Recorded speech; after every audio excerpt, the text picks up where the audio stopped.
अस्सलाम वालेकुम पाकिस्तानियों। अरशद नदीम ने पाकिस्तान का सर फखर से बुलंद कर दिया है। अरशद नदीम ने पेरिस ओलंपिक में गोल्ड मेडल जीतकर पाकिस्तानियों का सर फखर से बुलंद कर दिया है, क्योंकि इस बंदे ने तारीख रकम कर दी है। ओलंपिक की तारीख में 92.97 मीटर का किसी ने भी थ्रो नहीं फेंका। ओलंपिक में यह फर्स्ट टाइम हुआ है कि पाकिस्तान के अरशद नदीम ने इतना बड़ा थ्रो करके दुश्मन भारत के निराज को भी चुप करा दिया और भारतीयों को भी चुप करा दिया है, बल्कि भारतीय तो रोने पर मजबूर हो गए।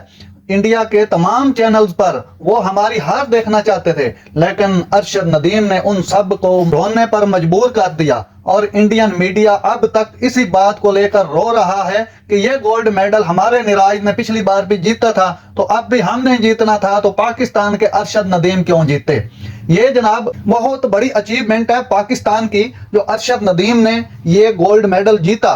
92.97 का थ्रो करना अरशद नदीम के घर पर जश्न जैसा समा है। रात को जब मैच था तो उनके मियां चन्नू चक नंबर 115 में LCD लगी हुई थी, बड़ी स्क्रीन पर पूरा चक 1.25 लाख लोग उसकी कामयाबी को देख रहे थे। और ये क्यों ना देखते, अरशद नदीम ने पाकिस्तान का सर फखर से बुलंद किया और पाकिस्तान को गोल्ड मेडल जिताया। 40 साल बाद पाकिस्तान ये गोल्ड मेडल जीतने में कामयाब हुआ, तो मुबारकों का सिलसिला शुरू है।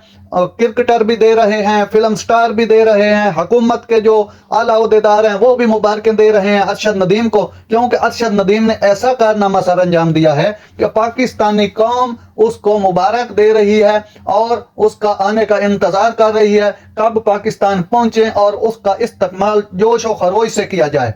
नाजरीन, ऐसी बर वक्त खबरें सुनने के लिए मेरे चैनल को सब्सक्राइब कर लें। अल्लाह हाफिज।